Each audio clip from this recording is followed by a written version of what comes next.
Hey guys, what's up? Welcome to this TC Coaching informational video where I'm going to take you through how I foam roll and how I would recommend you foam roll. So you can literally just set up your headphones, get your foam roller in hand, tuck in any baggy t-shirts or any baggy trousers or shorts, grab your foam roller and tune in to me taking you through this full body foam rolling experience. Okay, so I'm going to start on the glutes. Not an area that you can massively get into with the glutes, but I'm looking at 3 upward rolls, sitting right in the middle on my coccyx, and then I'm rotating onto one side. So I'm actually using right on the corner. If we tried the other glute now, right on the corner to kind of act like an elbow getting in there. If you really want to get into your glutes, you need to use a hockey ball or a massage ball and start playing around with trigger pointing, and I'll talk about that in another video. Moving on from the glutes, once we flush them out, we're now going to move into the hamstrings, okay? So with all our major muscle groups, we're going to look for 9 upward rolls. So right now, I'm going right down the belly of the hamstring. So my foot is bang on straight, and I've done 3 upward strokes towards the hips. Now I've inverted my foot, so I've pointed my foot inwards, and we're working the inside of the hamstring a little bit more. So a little bit of the gracilis there, and we're just hitting that 1, 2, 3, and now we're going to evert the foot, so we're working the outside of the hamstring, okay? So it's going to be 3 upward strokes there. All really important that we hit all three heads of the hamstring. They're super important as we go through this, but we're getting that 9 upward rolls in total, really, okay? So now we're going to swap legs, and I'm going to kind of talk you through a little bit about tempo now. So we want to go a little bit slower on the way up because we're trying to shift all the rubbish from our legs up in towards our glands at our hips. Now we can rotate inwards, and we're going to do three rolls up on that second hamstring, but on the inside now. 1, 2, 3. Cool. And now evert out to that semitendinosus. This is probably the one that most of you guys will do a lot of, hamstrings and calves. This video, I take you through absolutely everything. So now we're going to move on to the calves, the next most important. How we distribute weight here is quite important. I'm using my hands to fully support, and then I've got the other foot on top of the other, the working leg. If that's too much pressure, you can take the top foot off and put it down to the side. But the same as with the hamstrings, I'm working 3 upward strokes right down the middle. Now I'm moving on to the gastrocnemius on the inside, so I'm pointing my toe inwards. So working that main belly of the calf for 3, and now I'm everting. So now I'm going to go to the outside. I'm going to work the perineals.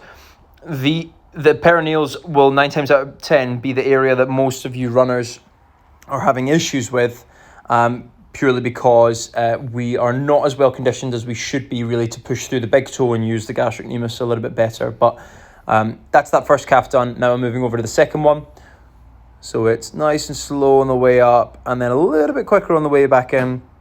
But we're really trying to shift all the rubbish and muscle wastage accumulation up into our glands at our hips to then redistribute new fresh blood flow, basically. And now I'm going to the outside of this second calf, one of the perineals. So when we train, our muscles create certain adhesions from the little micro tears from conditioning them. And basically all we're doing here is we're trying to break up those adhesions, get some new blood flow in there into that targeted area, and then move on. Cool. I'm going to move you on to the quads now. So again, same as with the calves and hamstrings, we're going to do 3 right down the middle, right down the main belly of the muscle of the quad. 1, 2, and 1 more right down the belly. Good. And all the way up onto the hip flexor with this. Now I'm going to go towards the inside, towards the VMO. My other leg, you can't really see, is kind of out to the side. So I'm kind of a little bit like Spider-Man here. And then out to the other side. So now we're on vastus lateralis. Now, really important that you don't go right onto your side. There's not much benefit to us rolling the actual IT band itself. But if we can make the vastus lateralis as supple and as fresh as possible, it will give our IT band the most space possible to kind of free it up and make sure there's no tension there. Cool, swapping over, we've got 3 down the middle again, and then we're going to go 3 on the inside, 3 on the outside. 1, 2, 1 more. So you can now see what the free leg is doing here. It's basically bending in order for me to be able to go all the way back. So I'm using less and less of my arms.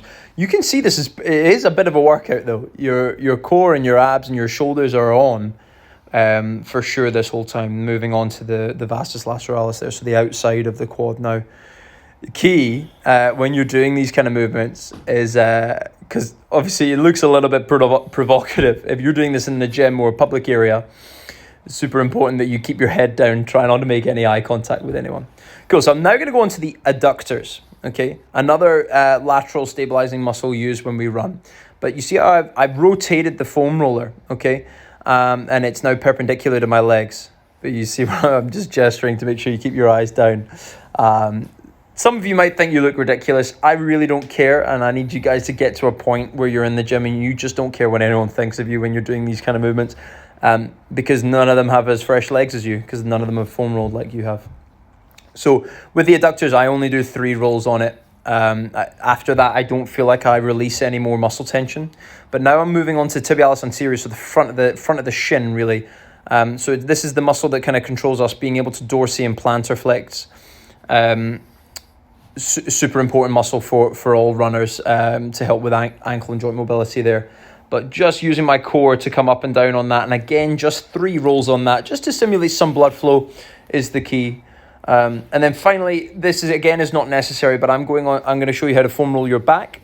This is really nice for anyone working from home, sitting on an office chair. Go right all the way up to your mid-thoracic, and then all the way down to your lower lumbar as well. Again, you're going to have to use a shitload of core here, to make sure that we stay engaged.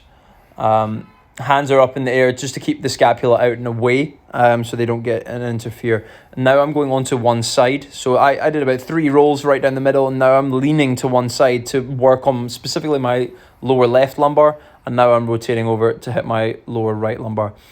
As runners, the kind of minimum non-negotiables from your foam rolling are your hamstrings, calves, and quads. They're the main ones that you're going to get some really beneficial blood flow from. If you want to do all these auxiliaries as well, like the adductors, tibialis anterior, and the back, then go for it. The biggest ones are quads, hammies, and calves. Any questions, of course, drop me a message or put them in the comments below. Hope you enjoyed. Have an awesome day.